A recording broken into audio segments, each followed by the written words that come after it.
Welcome in episode 45, Frosty Takes Podcast, the podcast that got into a major baseball argument pre-show, but we will continue that hopefully live on air. Well, not live, but recorded here. Thanks to our great producer, Dylan Jankowski, who said he was supposed to be at the Cubs game tonight, but I believe him. Because of this episode, he said he could have been. He said could have been. Quit putting fucking words in people's mouth. Sounds like it's gonna be an interesting episode. It's gonna be a lot of tempers flying. I can already feel it. Sounds like he saw the lineup Rossi put out there and saw Fat Boy Candelario at third base and said, "No, I'm gonna stay home tonight." But here we are. Third base is typically where you play fat guys. Third or first. Pablo Sandoval. Miguel Cabrera still playing third base.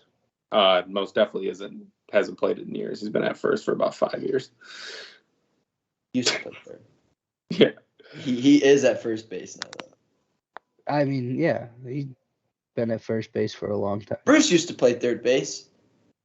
Exactly.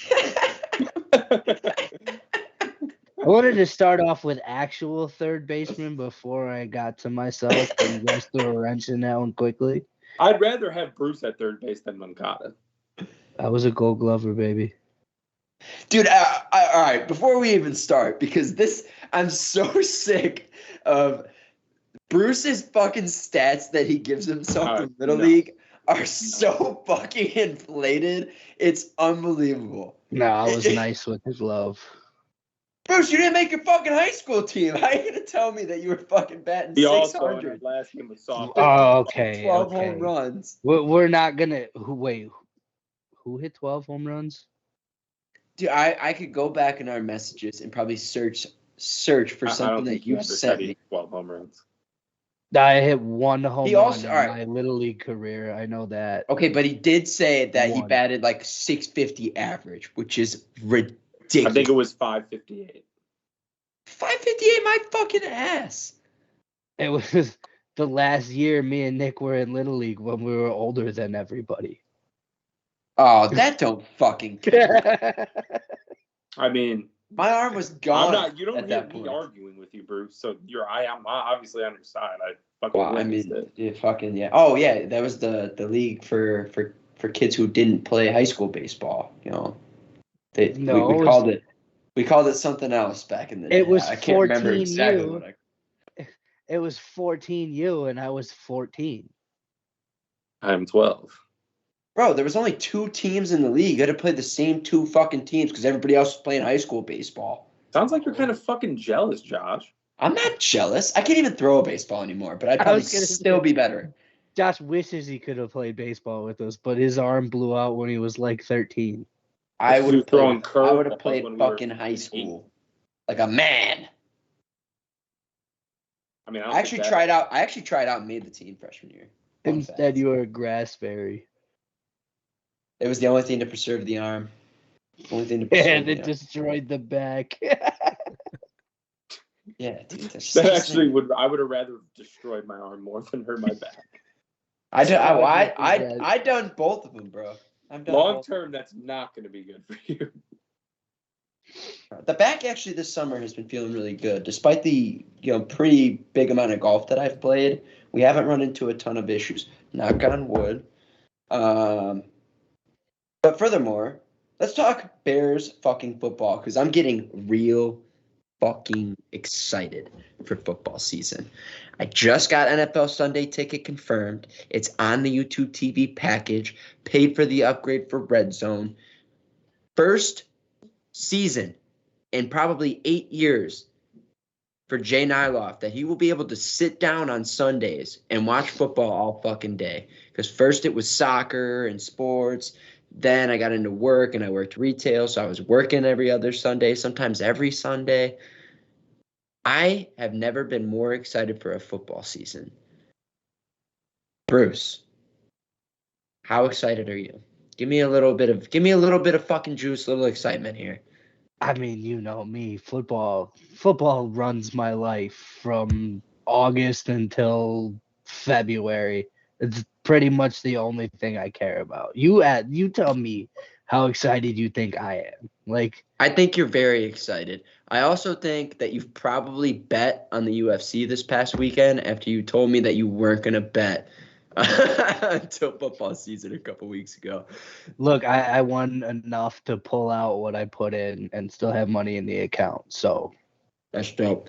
I have I money. did well. I did well on Saturday. Where I was going with this is that I was home for UFC 290 and randomly opened my account for the first time in a while, and I had money in there that I didn't know I had. So now I have money to start the NFL season too. It's all coming together. Everything's working.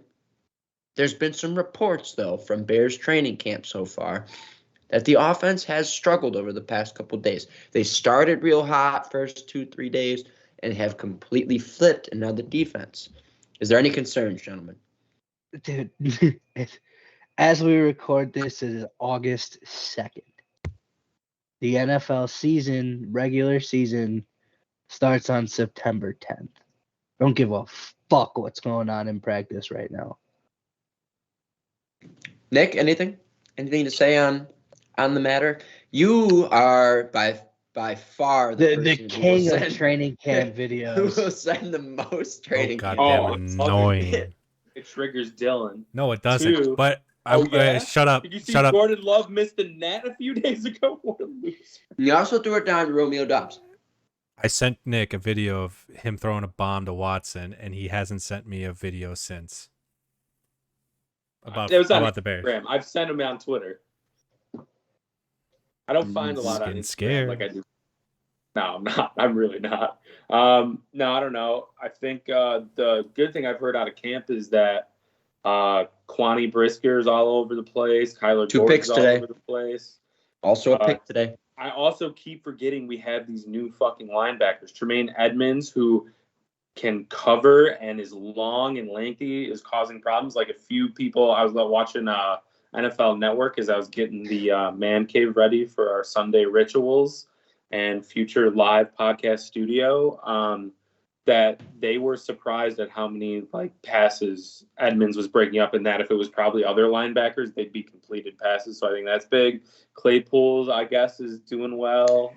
Turned DJ around the Moore- last 2 days, it seems. DJ for Moore's Chase tearing it Claypool, up. from what I've I've seen a heard. few videos of him that looks good, but it's training camp. You got to take everything with a grain of salt. They're playing their own teams, and the defense knows by the second or third day what the offense is running. So, I mean, it's cool. It's fun. Just nobody get hurt is my biggest thing, I'd say. Just no one get hurt. Yeah. Mhm. And I have a similar take to you guys when it comes to the offense. And some people are talking about, should we be scared on Twitter and fucking no. Justin Fields said it best today, man. It's completely different from the regular season. In the regular season, you have a game plan, you have an exact offense that you're going to run against a particular defense that a team plays, and the first drive is a lot of times scripted. You have plays that you've been practicing all week in preparation. Training camp is all about trying new stuff. It's completely different from when they're in the real thing. So I think some people are just overlooking it too much. I'm with Nick in the sense of just don't get fucking hurt, which I saw something about fucking Tevin Jenkins came out today, and someone else on the O-line is fucking feeling it today. That guy needs it. I think Getsy said it really well after practice. He's like, at the end of the day, if you're not on the field, then you're no help to us. So just kind of calling everyone out a little bit. I also like how Mooney kind of called out Fields and was like, the quarterback needs to bring the energy every time, like everything. It's a frustrating day for the offense, and I think these guys are holding themselves to higher standards than the last 2 years and kind of like what it was under Nagy. And if you see these little clips they're posting on YouTube and Twitter, like Flus has like those practices running really tight and fast paced and simulating game situation stuff, which again under Nagy and even coaches before that, I think kind of fell through the cracks. Because I think a lot of before was like, okay, the Bears offense looks bad, but it's like sloppy penalties, this and that. Like today was like, okay, some receivers dropped balls and there aren't false starts or like weird, stupid shit that you can control. I mean, the offense needs to be better, but I think all of it's correctable. And I think the defense is playing at a high level, and I like that they're taking it to them. The one thing that I like that. Go ahead, Bruce. Go ahead, buddy. How long have they been in camp? Is this It's week week 1 or one. week 2? Week one Is and it a week half. 1? Yeah. So they're still doing like install. There's a lot of Second guys day who of are pads, I think. yeah, there's a lot of guys who are new to this offense that are gonna be out there. Like, I'm not surprised the offense doesn't look great day 2 of pads. Like this is a non-issue. They'll get it together. They'll get their time. That brings me to my next point is I saw something about Mooney talking about how much more comfortable Fields looks so far in terms of play calling, being able to call his own plays, and his understanding of the system, which he didn't have last year. So that is the biggest point and biggest takeaway that I've seen so far through the camp is that's huge. Because I am expecting, like I said, either last pod or 2 pods ago, I am expecting a Josh Allen type third year, a big, this is the year to come out and prove it. So getting excited. It's another year in the same system for Fields, man. And now he should pretty much know what's going on. Like Over at under the base. 2,968 yards passing. Over. He'll have 4,000. He'll be over 3K for sure. Okay. So if they set it at 3,000, are we all fucking slamming it? Yeah. Love that. Love that. Probably also take over 1,000 rushing yards. Yeah. How many do you have last year? 1163? Yeah. I'm fucking yeah. See, you guys think I don't know my shit and don't know anything about football, but I Jay mean, Nyloff I don't know coming. if that's the exact number, but Maybe- I think it's right around there. It may Maybe not be you're exact. improving, Nyloff. The getting red zone and that package is really going to help you. So Well, you gotta understand from my seat too, man. It's been 8 years since I've been able to, like I said, sit down on a fucking football Sunday and watch more than just the listen, Bears. I was on that. You know how many grind too. Bears games last year that I had to fucking watch while I was working? Yeah. And really didn't even get to watch the last 2 years, really. Now there was 6, 7 games that I was able to sit down and watch, and that's where I felt, especially last year, that I brought some intel to the pod. But this year is completely different, ladies and gentlemen. I'm fucking back. Not only are the Bears back, but Jay Nyloff's back, and I couldn't be more fucking excited. Gonna be a lot of. Speaking of betting, let's get into it, man. We definitely have to change up the fucking way that we calculate the bets. We can't be picking every single game. It's too difficult. I did like that we did it though, and how I talked about it. I thought it was good, like to show people could just throw $5 on every single game, and most of us were right around 500. You at the most would have lost $30 over an entire season, which is nothing. I was thinking you have to pick 5 picks. They could be money line. Nothing fucking ridiculous. Like, I don't want people picking. Yeah, you get 5 picks every week and get graded on your 5 favorite picks. Yes, you pick your 5. And then you actually bet these fucking games. Because I'm sick of this bullshit where it's like, I agree, Nyloff. Half these clowns aren't even betting these games realistically. I need to see fucking slips. So do we. I'll show slips. Yeah, dude. You got slips. Mm-mm. You never produced the slips you were talking about. Where's that Packers Bills one? Yeah. Here we go. Mm-hmm. He's gonna go back. You've been saying that for like. Yeah, you told me 8 Aaron months. Rodgers going back to the Packers, and that didn't happen either, jackass. He will eventually. No, he won't. And one Not day. a one day. His boy What do you mean? No, he won't. He's gonna go back and get his jersey Devontae's retired. gonna be a Jet next year. Yeah. Yeah, good for him. Doubt it. Really good for him. Yeah, I doubt it. Aaron Rodgers is great in camp too. But yeah, Good I for think him. we gotta agree on that. Is 5 picks. Yeah. I feel 5's like a good number. for the I pod, think we should call it 5, but everybody still has to pick the Bears game too. So really 6. Yeah. That's cool. Well, how about we'll pick the Bears game, but it doesn't have to count towards your 5. Right. It can be a part of your 5. You can make it a part I like of your that. 5 though, but it doesn't have to be. But you have to, either give your 5, and then if you don't have the Bears in there, give your Bears pick after, or include it in your 5. But I think it has to be either to cover the spread or an over/under pick. It can be money line as long as it's not over -150, or if it's an underdog, it's fine. But I don't want people out here picking fucking It's like the Vegas. Literally, what we're doing is the Vegas Super Contest. You pick 5 games every week, and then if you're like the top guy with the standings at the end of the years, is the dude. Yeah, I love it. Yep, I love it. And then because 15. Now, is it just spread, or can we do overs, unders? No, like I was saying, so you can even do money line, but if it's more than like it can't be minus 160 or higher. Like it has to be minus 150 or lower for you to be able to take a money line and it count towards your 5. Now and you're not gonna take like a receiving total for one person. Well, we can't because we record way too early. They're not even fucking out when we're recording, which does suck. It does, but there's not really a way for us to record, every Saturday. I'm just saying because Nick asked about props. He threw props in there. No, but now props. We record sometimes too early. Yeah. I wouldn't mind trying it this year though, where maybe we do record on a Saturday. I'll give out underdog picks with our over-unders anyway, like I did last year. Speaking of, shout out underdog. Weekly video. Shout out underdog. What's the code? Tell me the code, Nick. Frosty, and I'm doing best balls all day long. Doing one right now. That's how easy it is. I'm talking to you, jerk off. I'm doing best balls. Promo code Frosty. Getting ready for the draft season. Getting my shit right. Fine-tuning who I like. Mm-hmm. We're finding the right guys. A lot of us have a big fantasy draft this year. So, speaking of fantasy drafts, Commissioner Bruce, we're gonna come down to you, my friend. When are you thinking that we should draft? I'm getting real excited, man. Football's coming. I prefer to do it in the end of August, but I was gonna hit the group chat up today and see what the people were feeling. Okay. We just got everybody to join the league today. So are we at 12 confirmed? We are at 12. Nick is Domina in? 12. No. Who's number 12? Nick was the 12th person to sign up. Our Nick, who's right here? Yes, this one. Who rounds out the 12 though? Because I know we have the Baileys, and then we have Javi. I know we got the normal guys. I know Dylan got an invite. Dylan unfortunately is strapped up. Has too many obligations in terms of fantasy, which I understand. I wouldn't want to run like 7 teams. But who is the last guy that we added? All right, keep count so I don't forget anybody.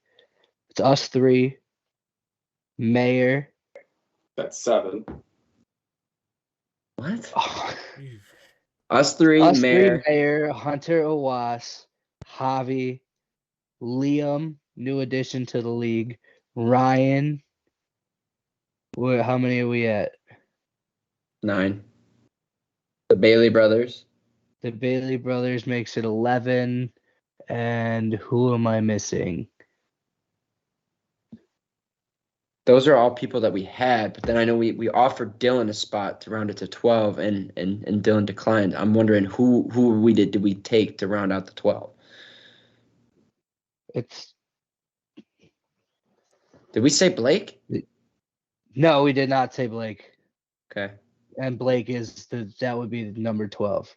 Yeah, here, I have the list.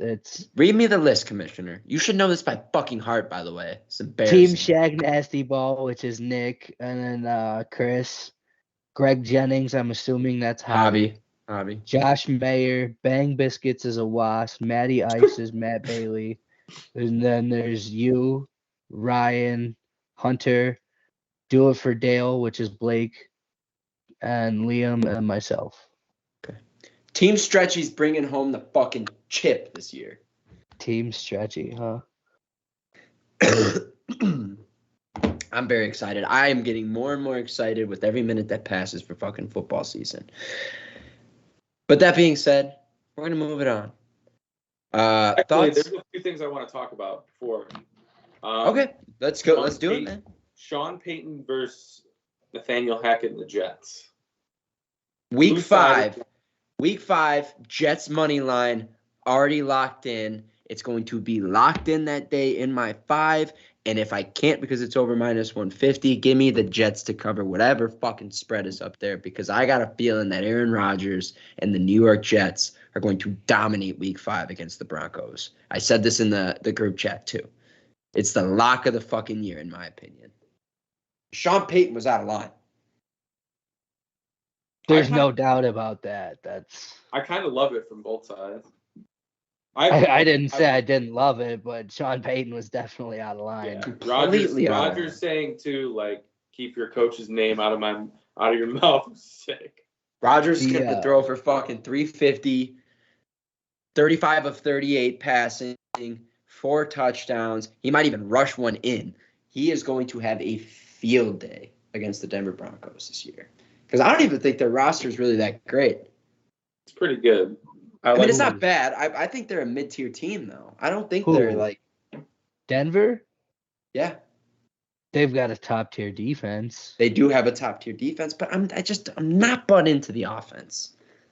If Russell Wilson turns into the Russell Wilson that was promised when he signed that massive contract, there's some smoke there. I don't. Is their offensive line really that good though?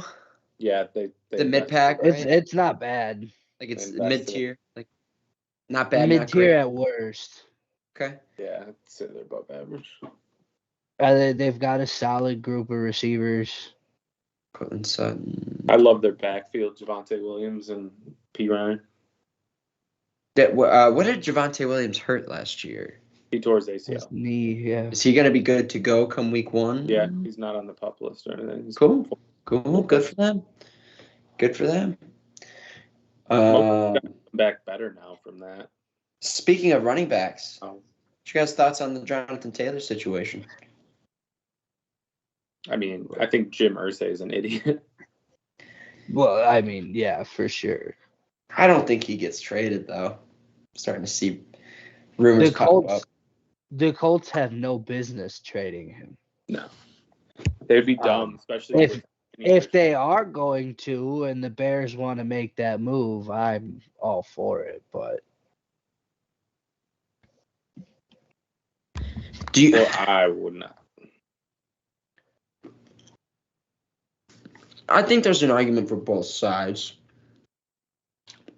I think the Bears automatically become top 3 I mean, rushing let's be real. The Bears have a running offense with Justin Fields as the quarterback. Like, there's a big focus on the run. If you can now turn that into, we've got to stop 2 guys in the backfield from running the ball on any given play, and like you're legitimately worried about that other guy, that becomes a big issue for defenses. When you've got a guy who, as a rookie, led the league in rushing, that kind of talent you can bring in, still on the rookie deal for 2 years, like if we're talking he's available right now, I don't see why you don't. Because you're going to have to pay him. We have more money than Jesus Christ in this league. You can't just go spending it like fucking Monopoly money. But here's a question for you, Bruce. What would you give up in the trade to get Jonathan Taylor? What would your trade package be? I mean, I'd have to really look into it, but I'm not opposed as to giving up like a second and a third. I think he'd cost 2 thirds and a fourth. A future second and a third, like whatever. Okay. Like, it's not going to be crazy because he wants out, and the Colts clearly, like, this is kind of going the same way the NBA did. When these guys want out, they get out. So, like, the Colts are losing leverage with every minute that Jim Irsay's on Twitter being a dickhead. So I don't see why it would cost like a premium, especially since this league doesn't value running backs for dick. They've proved that with the running back saga that we've already talked about. So, like, you're not giving up first round picks for him. If we have a good GM, you probably don't give up second round picks for him either. But there's a way to still get that deal done. Nick, what's your trade package? I wouldn't. I wouldn't, but if I did, I just wouldn't. I don't want him. There's I just don't want him. Why don't you I don't want know him? why. Yeah, why don't Because you? he has a year left on his rookie deal, and then you have to pay him. He's got a year and an option. Is the option our choice or his? It's a team option. Yeah, it's a team option. And he's still going to be unhappy. You probably hold out and want a new deal before that option's up. So he'll go through the same thing he's going through now.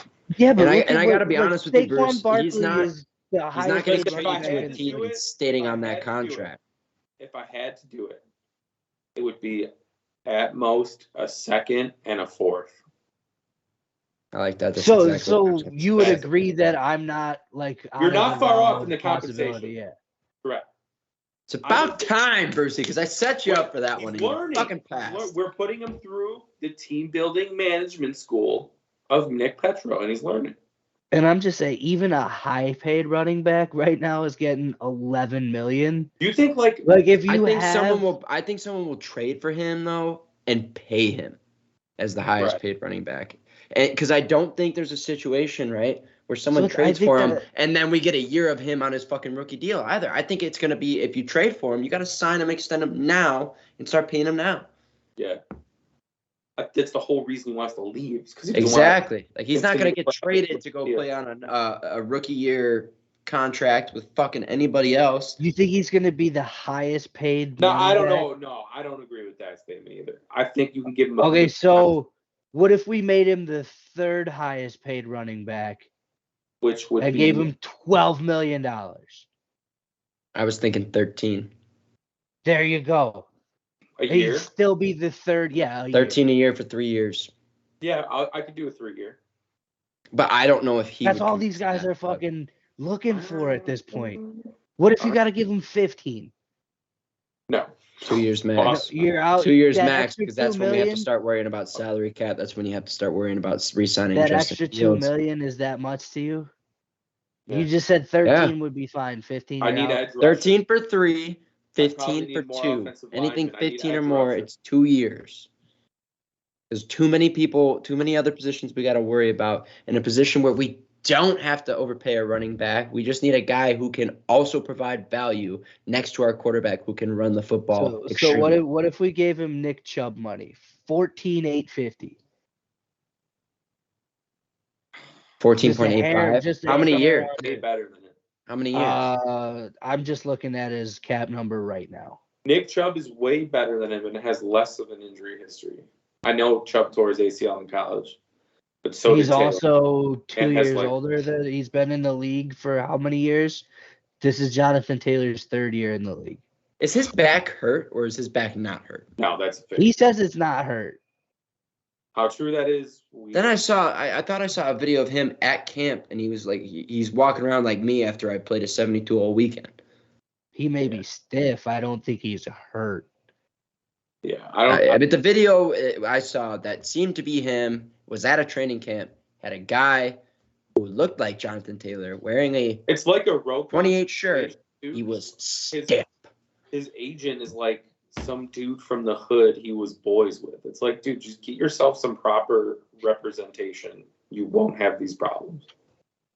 And then he's going at it on Twitter like an idiot. Like, dude, that's not helping. Didn't him and Jim Irsay go back and forth on Twitter? Well, yeah. At first it was the agent talking, then Irsay chimed in, then Taylor got involved. But it's like, dude, just if you're gonna make that much money for playing a sport, just get a real agent. That's like, no offense, Bruce, that's like me making Bruce my agent if I went pro, or Dylan making one of us his agent if we went pro. It's just stupid. What the fuck? Yeah, if you asked me to be your agent for anything, I'd tell you you're fucking crazy. Right. Yeah, I've seen the way Bruce spends his money, bro. If you want to take care of your boys, just give them money. Like, just give them a blank, or not a blank check, but a check for a lot of money. Yeah.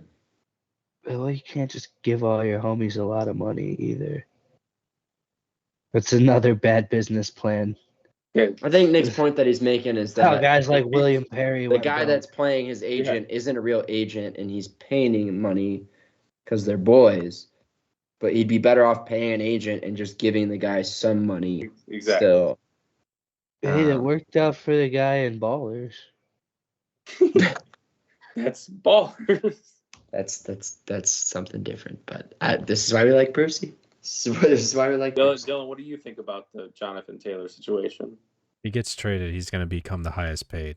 He's not going to become the third highest or the second highest. He will become the highest paid. That's just how the league works. Do you think he's earning $16.5 million to make him the highest paid running back in the league? No shot. Someone's going to pay it. Well, if he gets traded, someone will pay that. Bruce will pay it. I would. Of course he would. What's the difference? What did we just teach you, Bruce? Just went back. I would pay Jonathan Taylor. There's not a lot of guys in the league I would pay like that. I would pay Jonathan Taylor. I would What pay other Nick running backs Chubb. in the league would you pay like that? I would pay Nick Chubb. What did like Jonathan that. Taylor I do would last trade- I year would to pay warrant CMC $16.5 million? Jonathan Taylor was hurt for a lot of last year. Oh, cool. Solid $16.5 million. Second year in the league. But that team Completely also healthy sucked, to too. start year 3.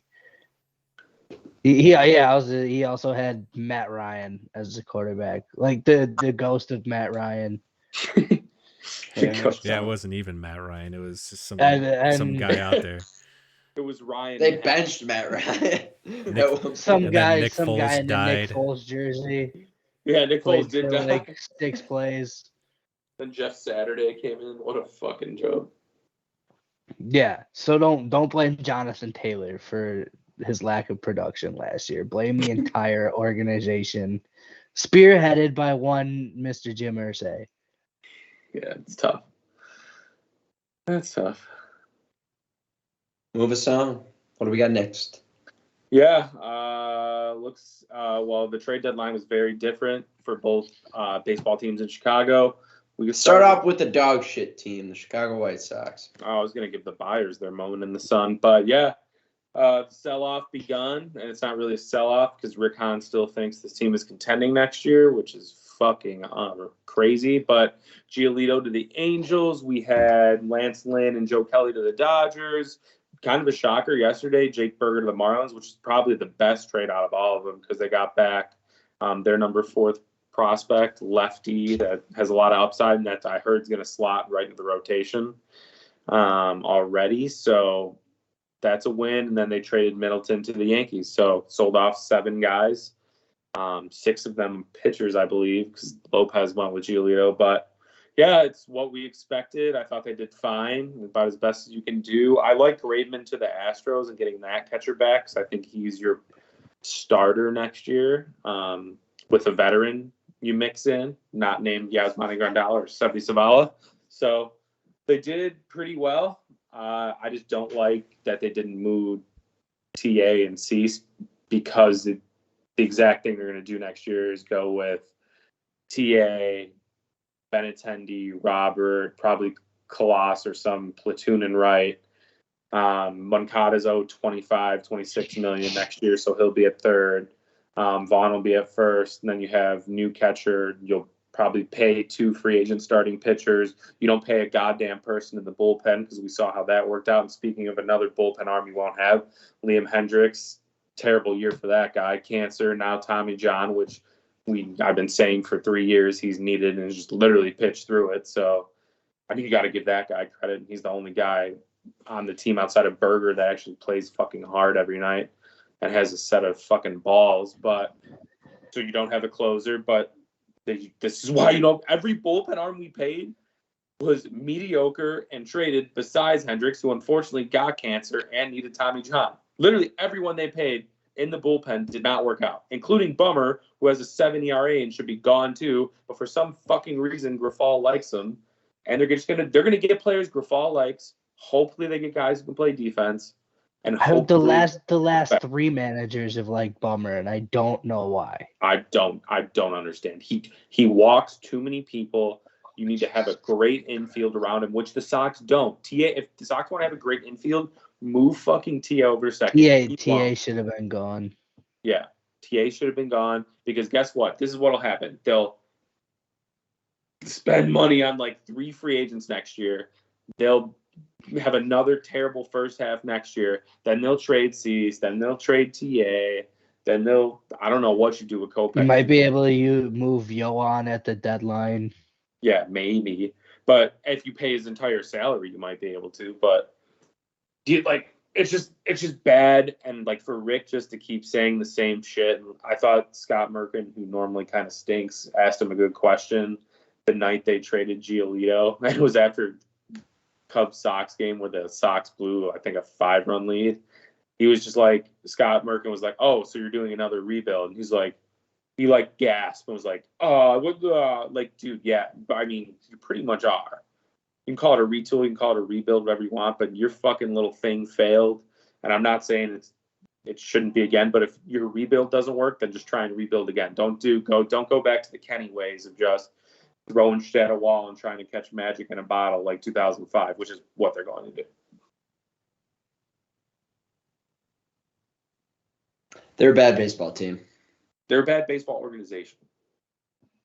They're not a bad baseball team. They're a bad organization. It might be a bottom 3 organization. I'd say the Royals, Pirates, and White Sox fit the bill. And Marlins. Marlins they're actually not. That couldn't be. I mean, how are we just not talking about the worst baseball organization in the league?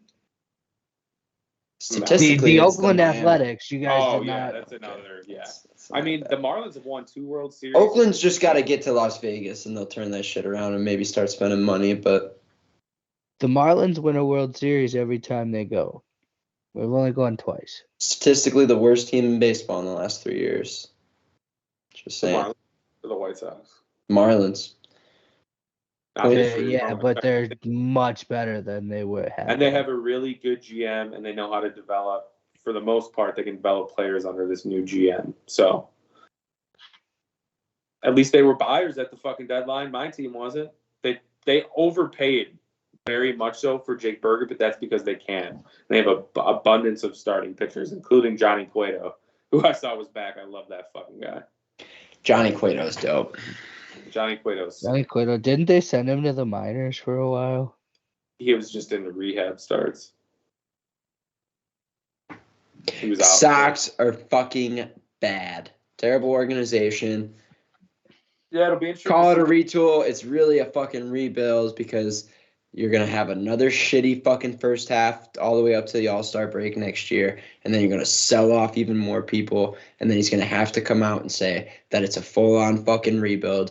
And you guys are going to have to start all fucking over. They won't do it under Jerry. They'll just be like, "No, we can contend next year." And he might be fucking right because who in the division scares you? Nobody. It is a bad division. No, but no one's up at, like, if you look in the NL Central, like, you guys say the Cubs are building something. Then there's the Pirates who are young and good with O'Neal Cruz. Now the Reds are young and good. The Brewers are always decent. The Cardinals are retooling. Like, that division is up and coming. The Royals, nothing. Tigers, nothing. Twins, nothing. Guardians literally sold all their best players at the deadline and they're 2 games out. Like, it's bad. It's going to be bad for a while, and that's fine. But it's like, it's just them going back on their word about everything. It's dog shit organization. Everyone's pissed at them.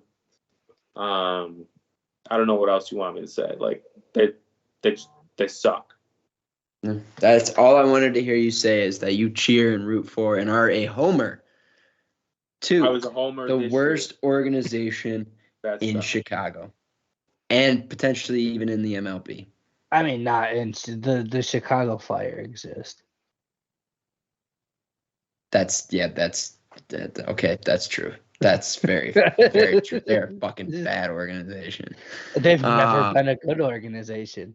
No, when we had Cuauhtemoc Blanco the first 2 years, they were nasty. But that was the only 2 years in probably the history since, like, maybe some of the early years after 1997 that we were good. Once Blanco left, they gave up shit. Cease gave up 7 runs the night. Like, dude, I don't think. And you got Giolito getting shelled. Lynn still gave up 3 bombs last night to the Dodgers. Like, I think he'll be better just because the Dodgers and a lot of these teams can develop players better than the Sox can. But also at the same time, the last 2 years, this shit didn't work. Like, people are mad at the Giolito trade. Bro, miss me on that. I'm not paying him $150 million either. Same thing with Berger. Sell high. Like, he won't stay healthy. Even if he does, he was hitting 230 with an OBP in the 270s. That's just not – I get he has 25 homers. Not good enough. Mashing dingers. Just mashing dingers. Good. He does mash dingers. Doesn't work. Not on this team. Not on Nick's team. Not on my team. Not on the Rick's Petro moves. team. I would have liked to seen Cease go. I would have liked to seen TA go. I think they're going to listen on both in the offseason. If the deal's right, they should take it. Because Cease is good, not great. I thought If you trade him, though, where do you go from there? There's no retool if you trade these guys. Right, which I don't think Rick is just saying shit because he doesn't know what to say. And I think in the offseason, we can either see him lose his job, they bring in another GM, which makes no sense because he was allowed to make all of these moves, or he takes another role within the organization and someone else gets the GM job. I have no idea what's going to happen, but I think we'll have a clear picture of what they do next offseason because I can see TA and Cease both going. We'll move on from the shitty organization that is the White Sox that Nick is, in fact, a homer to. Dylan, how you feeling about the Cubs moves, my friend? I mean, it was nothing major, but Nothing major. the Candelario one was probably the highlight, I would say.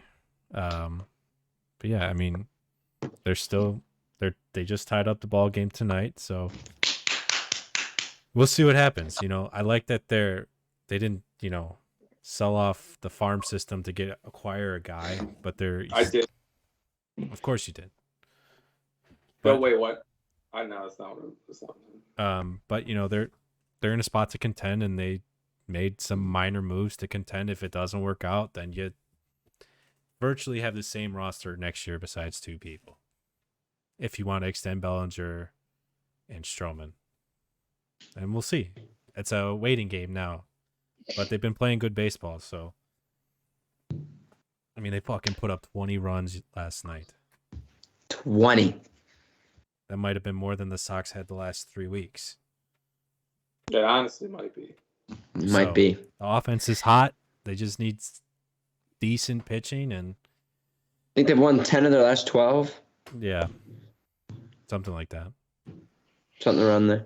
Yeah, I completely agree. I agree with what you said in the chat. Needed some help over at third base. They got it. Didn't have to pay a great deal for it.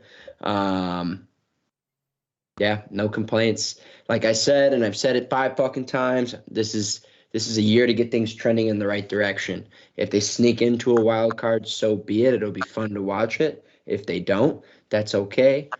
Got to continue the upward trending in the offseason, though. So I'm interested to see how it plays out. They are playing good baseball. And it's a lot more fun to be a Cubs fan at the moment than a Sox fan. That's for fucking sure. Because it's an embarrassment over on the South Side. You guys don't even have a fun stadium to go to. That's a lot. What's fun? What do you do? What do you do? First you go of all, tailgate. You go the food tailgate and for a fucking hour. You go tailgate for an hour, which is like the most fun thing. Well, it's which I'll because give credit. you have to Which eat you inside the can't- stadium. You have to. You have to eat inside the stadium. You can't go down the street and go to the restaurant Yeah. around the stadium. And what do you do after the game? You hop Yeah, on the you can. fucking train and go home. Dude, Cork and Carry. You just don't know. Oh, I You just know. don't Cork I and know. Carry. Dude, Turtles. I'm not going to the one shitty bar that is probably a Not good shitty, time, I'm but it's okay. saying about Cork and Dude, Carry. I like having a plethora of options. There's If also you know the where you White get a Sox bar plethora of and options, where can you go hit baseballs in a bar and drink beer inside after the your stadium, fucking the fundamentals there. Not after the game when you're hammered. after the game when they're kicking your ass out of the stadium, where can you go and just pound beers and hit baseballs? My backyard. But you can't, because if you hit baseballs and pound them from your backyard, you are going to hit people, houses, and there will be property damage. I have a net. Bruce, I think you forget that you suck at baseball, and that even hitting a net right in front of you is not necessarily a guarantee. Same reason that I think it's scary that your parents allow you to hit golf balls into that same net, because we all see how that fucking goes on an every other week basis. No, there's nothing to do outside of the stadium. And 9 times out of 10, after every game, you either hop in your car, you hop on the train, and you fucking go home. What do you mean? My cousin got married like 3 blocks away from the stadium. Truth. There's Is that a the whole bunch church? of bars and shit. No, it was 3 a blocks away. venue. You Yeah, walk the 10 feet outside the Bridgeport stadium and can do something at Wrigley. Yeah. Cool. We're there to You watch got baseball, not options. We It's said not after even, the game. I said after the game you could walk outside 10 feet and go to a bar.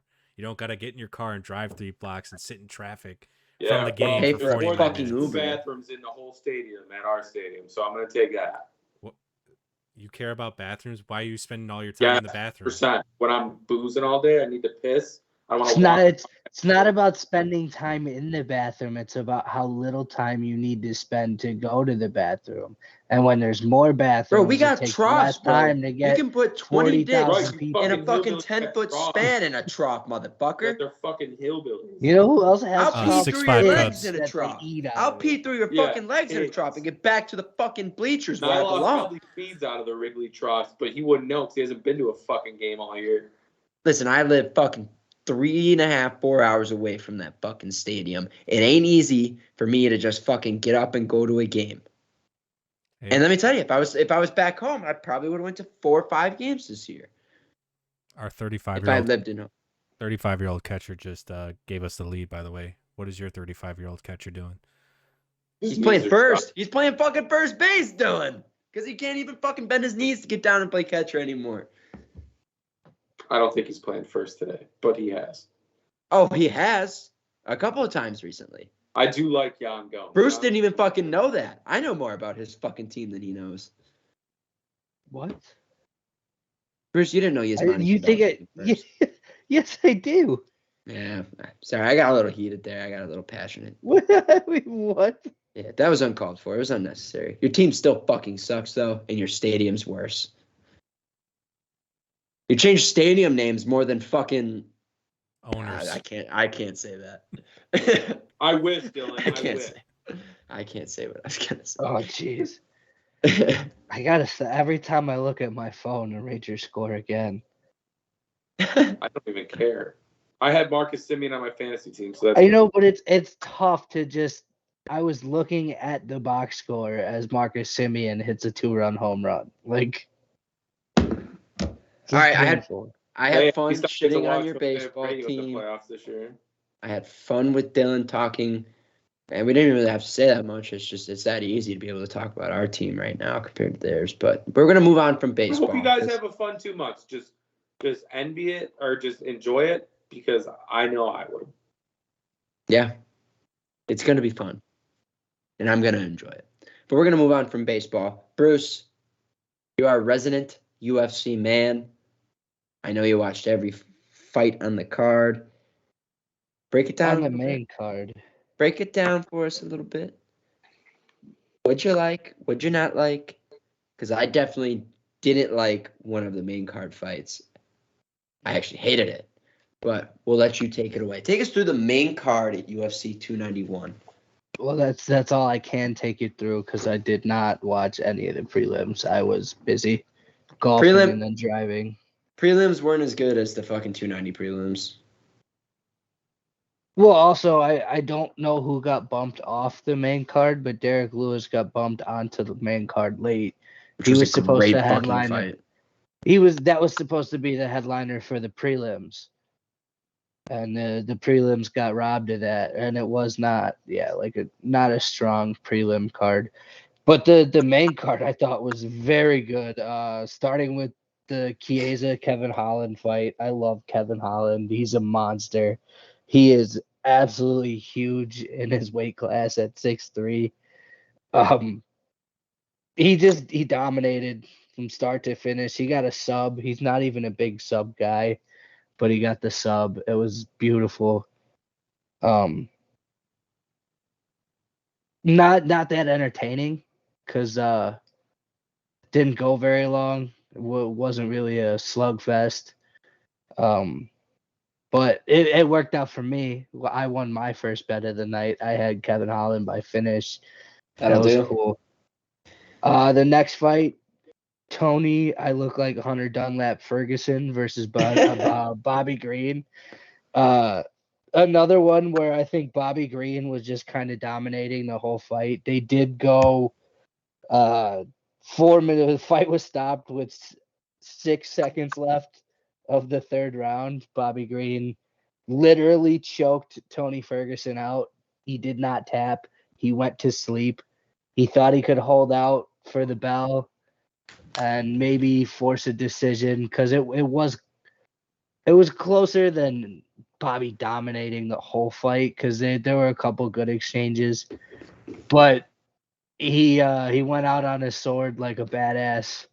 I thought that was pretty sick. He's like, I'm not like you gotta put me out to do this.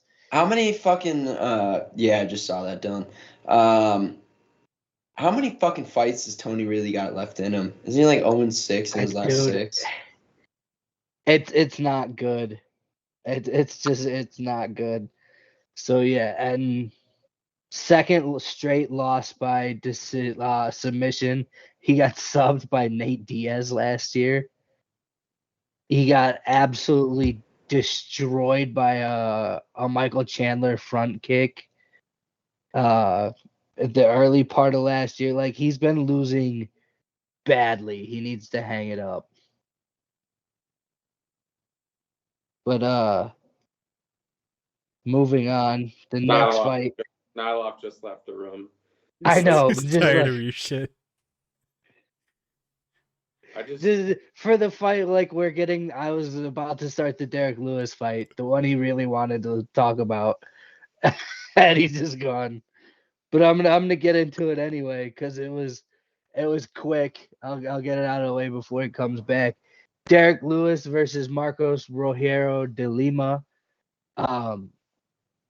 Derek Lewis comes out with a flying knee to start the fight, which you don't see in the heavyweight division very often. And it caught De Lima by surprise, and he took it right on the nose. And Derek Lewis jumped on him, and the fight was over in 33 seconds.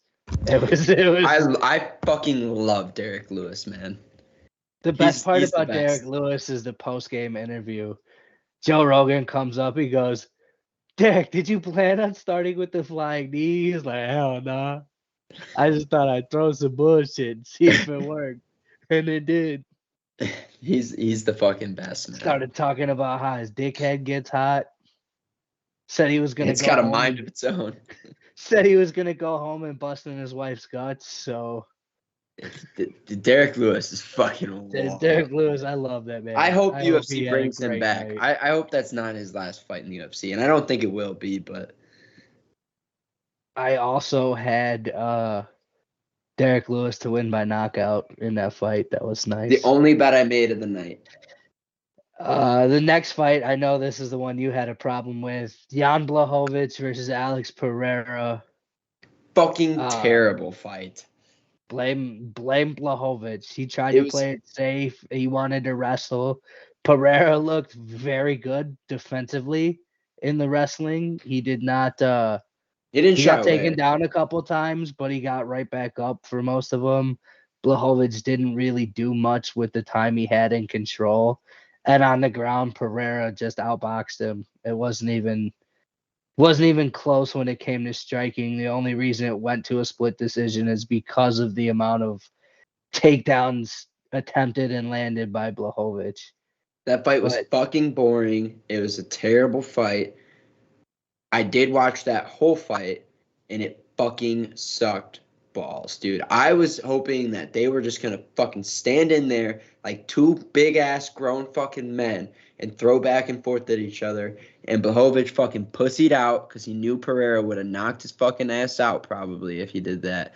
Well, you know why he pussied out is because that's the only way he knew he had a chance. And this is because the heavyweight title – or no, this is a light heavyweight. The light heavyweight title was vacated.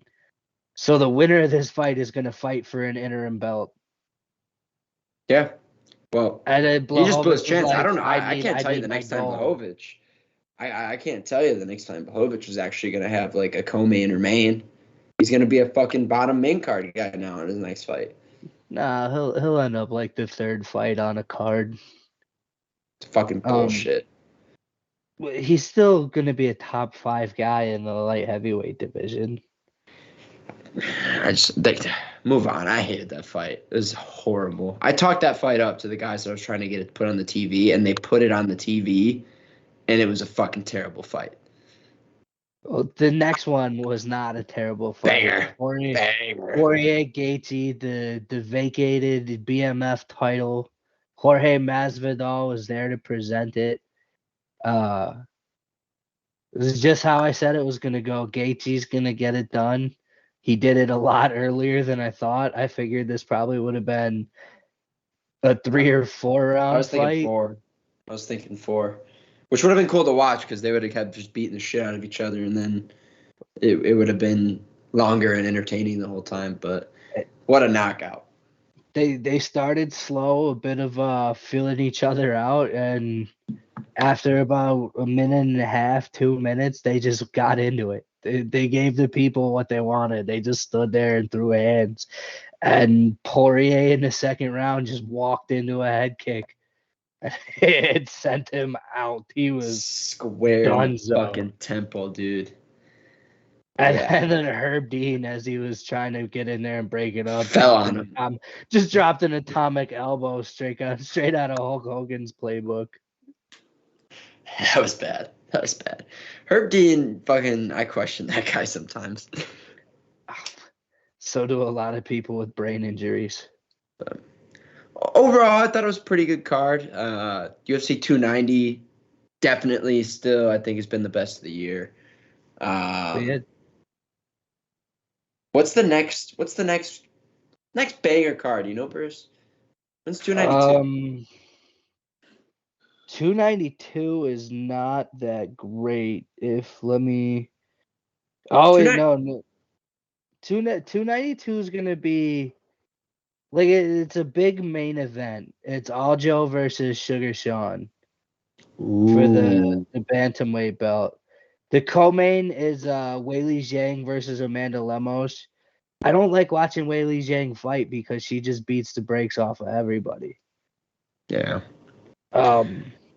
And then the third fight on that card is Chris Weidman versus Brad Tavares.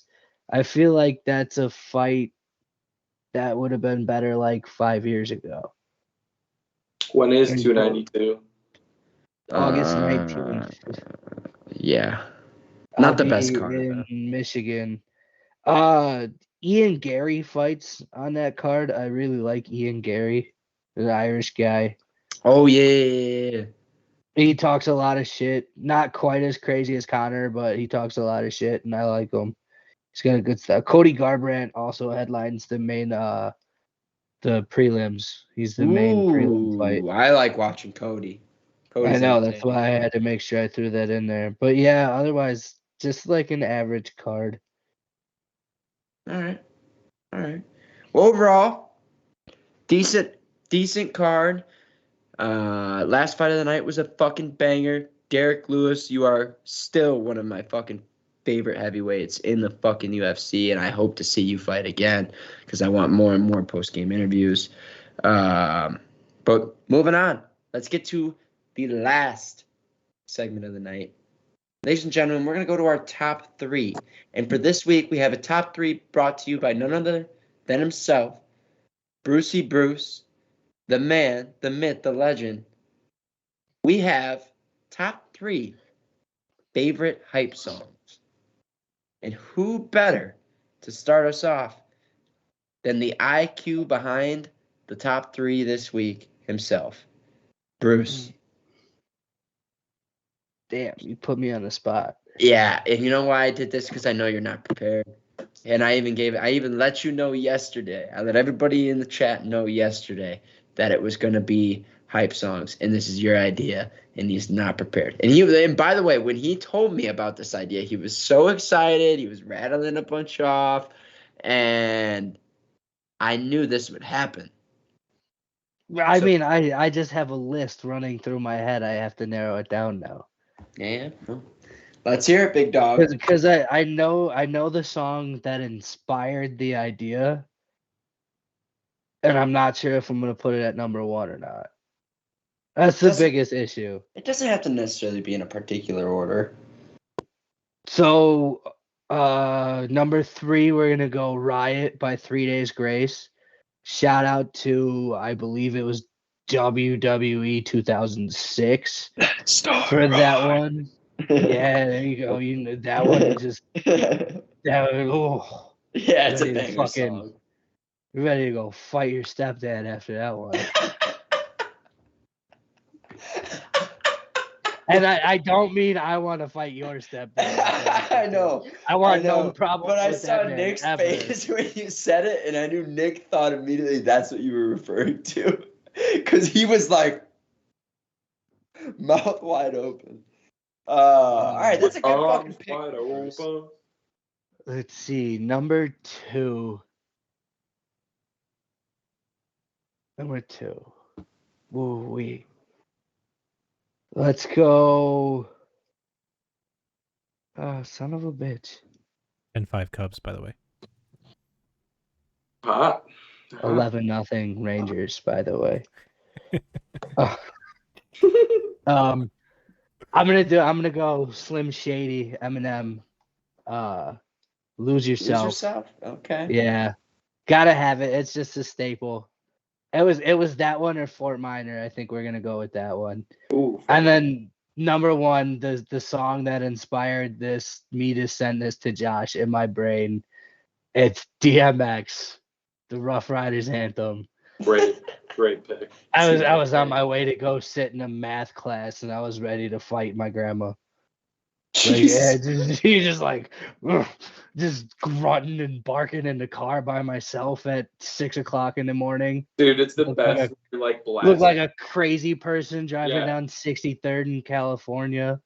Dude, that's the best when you're blasting out with like the windows down in the summer, and you know it's blaring in the car next to you looks over, and you give one of these. Like, yeah, I get down to fucking this song. What are you gonna do about it? That's an alpha move right there. I respect that. Bruce, it's a good list. It's a good list. I like it. I respect it. I don't have any issues with it. We're gonna take it on over up north on my screen. We're gonna go to Nick Petrosavsky for your top 3 hype songs. I got Drake back to back. I mean, you can put a bunch of Drake song on this one.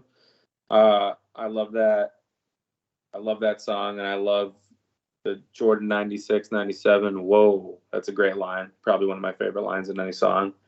I got Metallica, Seek and Destroy. Okay. Big Metallica fan. Again, you could throw a gazillion songs on there. I also like the Four Horsemen as well, but number 1, that's fucking tough. Didn't even take Enter Sandman. You go Metallica and you skip Enter Sandman. That's another great one. Like I said, you can have a bunch on there. I like this one because it used to be the old Blackhawks intro song that came on the ice, Stranglehold.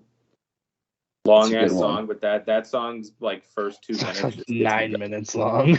Yeah. It's a good song though. That song's first 2 minutes just gets me going. Gets me aroused. It's a good song. Okay. Dylan, top 3 favorite hype songs. I don't have it in a particular order. Shit. Remember the Name, Fort Minor. That's a good one. And Bruce, I know you were debating between that. That's a very good song though. Good pick, Dylan. Legend by The Score. Okay. And Space Jam by Audio Push. Yeah. Fucking right, Dylan. That's a great one. That's a good list. Come on, man. It's a good list. No. It's not even It's a that. different one. Oh. It's with Lil Wayne. Yep. Oh. I was thinking Alright. this Space Jam song. Jay and I love time. We're gonna start it with Last Resort by Papa Roach. Got my life into That's just the first 30 seconds. Let me down.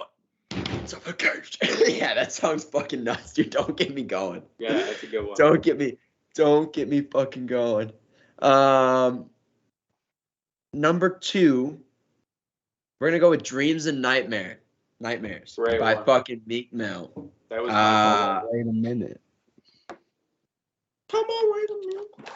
It's just a fucking great song. And then I don't know why I'm blanking on this last song. Oh, okay, I got it here. But yeah, no, dude, I mean, just especially like the reason I like the Dreams and Nightmares, like, although I'm not like a big fan for like the Philadelphia Eagles and everything, when they play that shit and they get fucking hyped to it and they show like the locker room video, does that not look fucking absolutely electric when they get down to that shit? Or I think the Phillies were doing it. And then I saw, remember that Bryce Harper fucking home run in the playoffs last year where they had that whole fucking highlight of him like walking up to the plate and everything? That was sick. I saw an edit where they had fucking that playing in the background to that same video. That was fucking dope. It's just, I related to sports so much, and it's a fucking great song. And it's just when you go from that slow vibe and he just fucking comes in and starts really getting after it, electric fucking song. These are in no particular order. This one might not be a fan favorite for these guys in the building around me here, but I fucking like it. It gets me going. It's Killing in the Name of by fucking Rage Against the Machine. When he starts screaming, "Fuck you, I won't do what you told me." All right, so this job that I just got promoted to 3 months ago, I fucking jammed this shit as I'm pulling into the fucking place where I interview, and I'm like headbanging, like almost fucking hitting my head off the wheel. And my now boss fucking sees this shit, and he goes, "That's a great song. I think you're gonna have a really good interview, dude." And that's how I started my fucking in-person interview. It was fucking electric. So that song's in my top 3 as well. But when he starts saying "fuck you, I won't do what you told me," and he just starts screaming it, electric vibes. And I gotta be honest with you, John, man, I like everybody's list. I think this is the best set of lists we've come up with, to be honest. A lot of good lists. Petro, take us out, big buddy. A good episode. I like the energy we brought. I like we got a little argumentative, talk some shit. Yeah, and real quick, I'd like to say a big fat fuck you to Hunter, who said a couple of weeks ago that he just didn't get the podcast episode. I really wasn't sure what he was saying on Snapchat. But Hunter. No, Hunter was right. That was a fucking weird vibes podcast. Hunter, lick my ball sack. No. I completely agree with you. Come on. That was the one where I couldn't talk. Yeah, because we all know why you couldn't talk. I didn't say it, but we all know why you couldn't talk. We like to drink with Brucey, because Brucey is our mate. Cut it!